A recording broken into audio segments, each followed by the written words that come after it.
Pendant la table ronde qu'organise aujourd'hui l'IRES, l'Institut royal d'études stratégiques, et portant sur le positionnement du Maroc dans le monde de demain, il y a donc plusieurs communications qui traitent de questions plurielles qui interpellent l'avenir du Maroc et le volet géostratégique, géopolitique global. Il y a la dimension économique. Mon intervention porte sur le sujet suivant, inscrire en amont le Maroc dans le processus de constitution des agendas internationaux. En fait, il s'agit pour moi d'abord de réfléchir sur le positionnement du Maroc dans des processus de constitution de ce qu'on on pourrait appeler les politiques publiques à l'international. Il y a donc des grands débats stratégiques aujourd'hui qui interpellent les observateurs, les spécialistes, comme par exemple la question de la puissance, comme la question de la nature du système international, la question de la guerre, etc.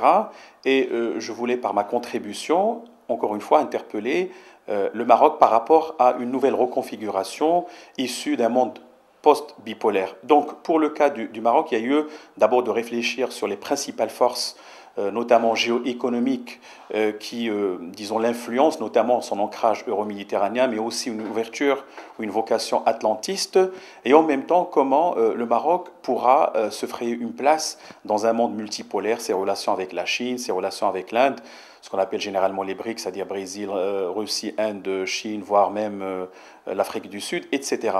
Pour ce qui est plus spécifiquement de l'agenda international, il y a plusieurs cadres institutionnels qui constituent justement le milieu de cristallisation de ce genre d'agenda, comme d'abord l'ONU, l'Organisation des Nations Unies. Il y a d'autres cadres comme les organisations régionales.